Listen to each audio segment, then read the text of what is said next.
We're visiting from Rio de Janeiro. Did I say it right?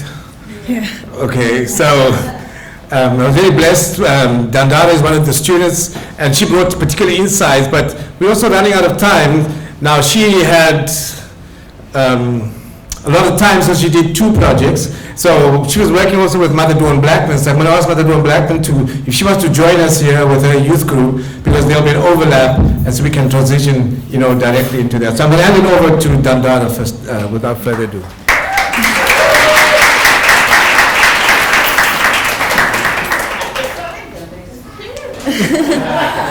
So thank you so much, Professor Ken, because I'm from Brazil, and I raised and born in a poor neighborhood with too much violence, gun violence, and domestic violence, a lot of different kinds of vulnerability for Black people. And when I come here, I was like not only see the life, because for me, people like me in my country, like low income, Black, and girl don't have opportunity to go out of the country. It's unique, so it's a really great opportunity for my life.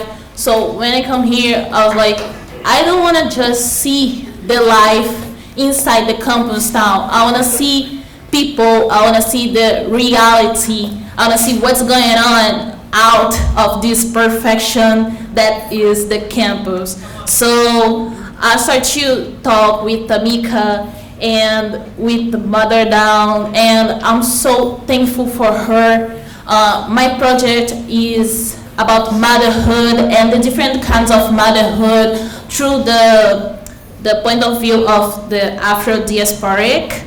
So I talked with Tamika and her experience being a mother, living the incarceration, and I talked with Mother Down, because for me, Tamika and Mother Down is not only mothers of their child, but mothers of the community. They they activate the community to grow up and do something for our people. So I'm so thankful, because talking with Mother Down, a lot of times she take care of me. Like, girl, you can come here this night. It's too late. You can't stay alone in the streets. Like something like that. Like, did you have dinner? Did you lunch? Like, every take care of me. Yeah. Like a lot of times, and she drive me to the bus station and everything. And Tamika was the same.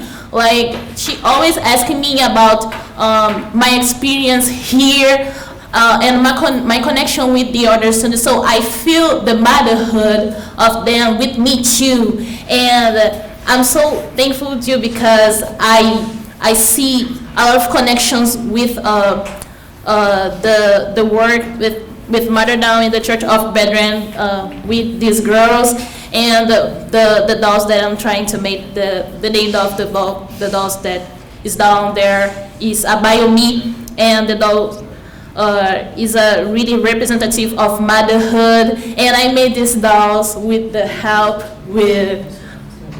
of Mother Down, because she gave me our fabric, so she is really part of this project too. So thank you so much, Professor Ken, and thanks so much, Mother. I'm so glad.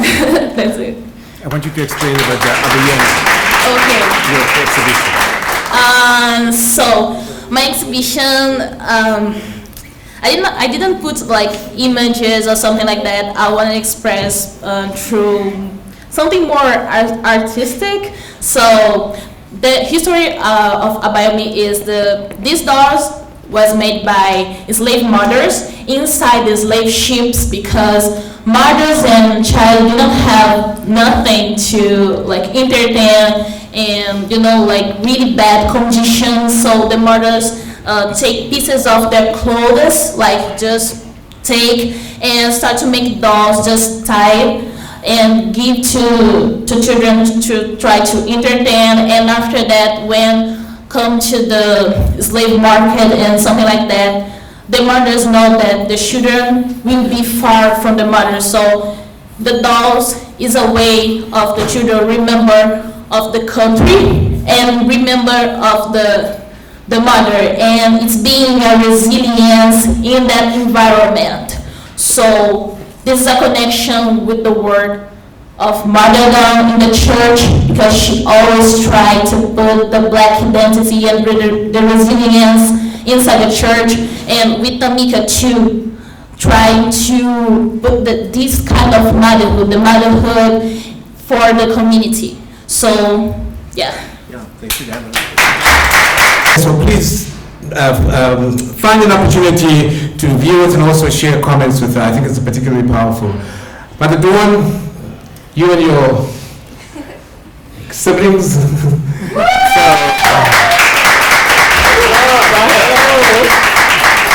These ladies had they rolled into the church at 7:30 this morning. And they had their very first craft fair that they attended to sell their work. And we were going to bring a bunch of stuff here, but they sold almost out.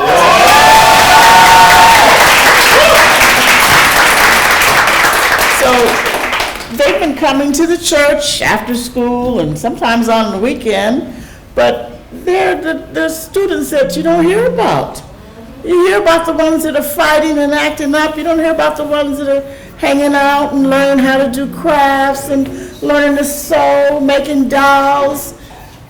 Tell them about come on, Jenna, tell them about your line. Well, their name, which they picked, is Goddess Works. It's the name of their crafting business. Okay, so come on. Tell them about your products. Okay, so this morning we sold a bunch of stuff at this church, and it was called a Christmas Bazaar. And we made a bunch of crafts and things like that, made from all natural ingredients that we made in our garden, and just like stuff we had around the church. We made face scrubs and lip balms and soaps and all those things like that. And we sold out of everything. We had ornaments and things like that, and the dolls that we made. So yeah.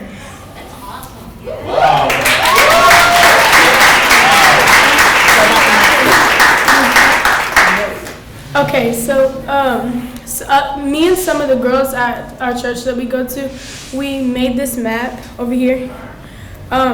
It was Miss Dawn asked us to make this map from the route that we come home from school.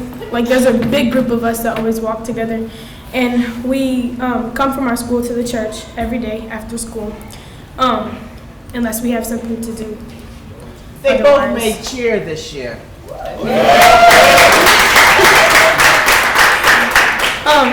But yeah. Oh. That's their beauty products. Yeah. Explain it. Okay, so this is a brown sugar face scrub, which is All natural. all natural, and it has all natural ingredients, has no chemicals in it. What's it made of? Oh, it's made of brown sugar, coconut oil, oatmeal, and honey. How's it smell? It smells sweet. And what did you make? Lip balm. Lip balm. And what did you put it in? A container. How do we reuse what we Okay, so alternative we use used for something? Okay, so we used like, what are they called? Contact lens thing, the containers. Yeah, we just use those to save resources, basically. So yeah.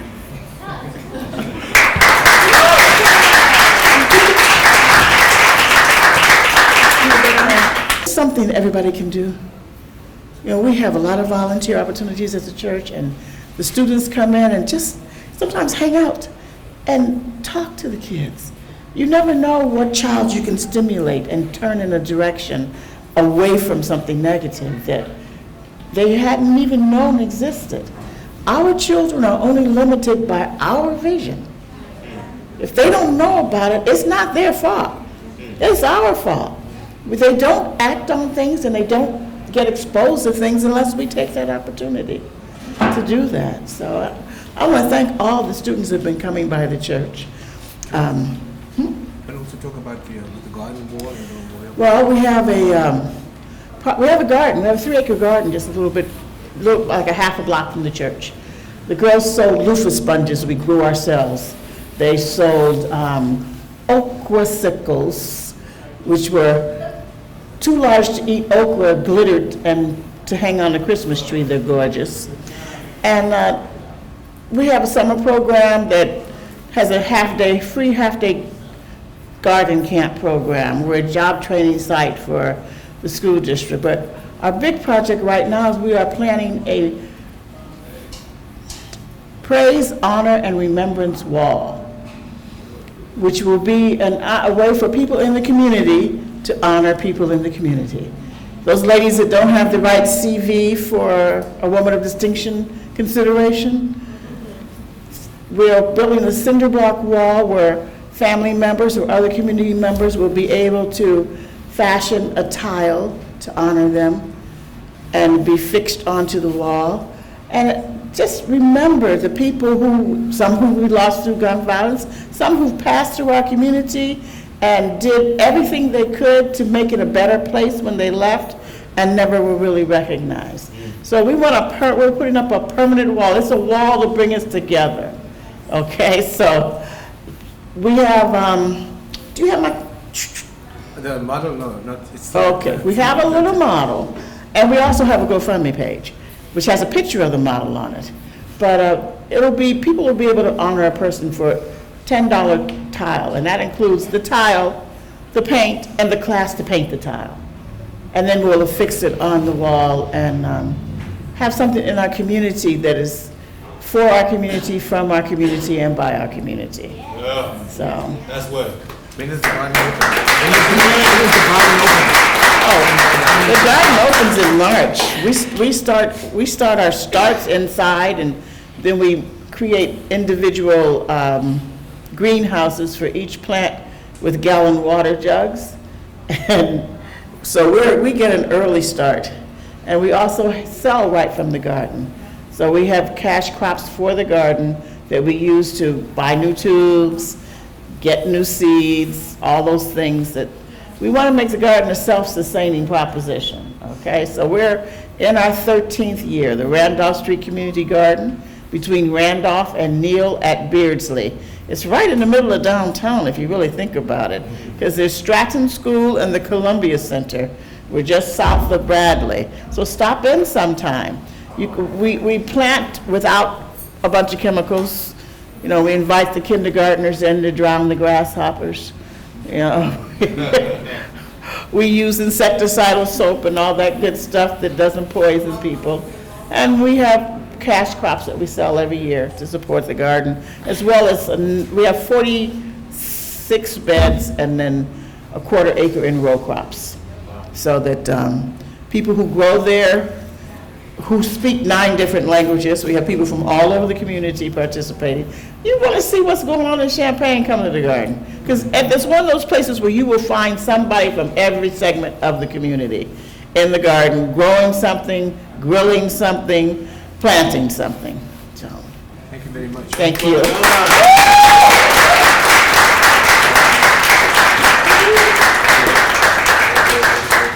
It was very special. Before she exits, I also want to acknowledge the other hat she wears. She's a very accomplished storyteller. So we also think of her as a griot, right? She's so hits her up for all of those many talents that she has.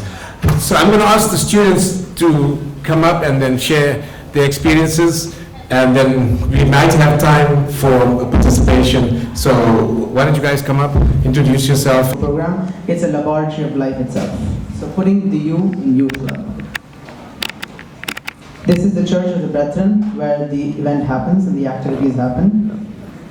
So one of my fondest memories in childhood was running back home after school to learn music from my mother and grandmother instead of algebra at school. So, visiting the church kind of gave me a glimpse back into my childhood, and it reminded me of those times.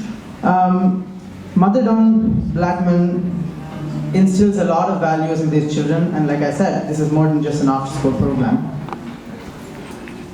She ensures that when the children, get involved in chores and crafts and things like that, they understand responsibility, because responsibility is something that sometimes even we as adults lack. And as you already know, they've been selling their work, they're enterprising, they're entrepreneurial, and they're making sure that their voices are heard through their work. They're strong, they inspire us to be strong. Many times when after a class at the UIUC program, I would go to the church, and then, talking to Mother Dawn would allow me to, understand that sometimes I need to stand up for myself. And that's what she's been teaching the children to do too. Needless to say, they're inclusive. There are many times when we've been invited to have a meal with them, for example, chili and crackers. In general, we always, all of us who were visiting the program, always felt like somehow we were part of the program because we felt welcomed and loved. They showered us with love, and they showered each other with love. Like the library board says at the church, hate has no home at the Church of the Brethren.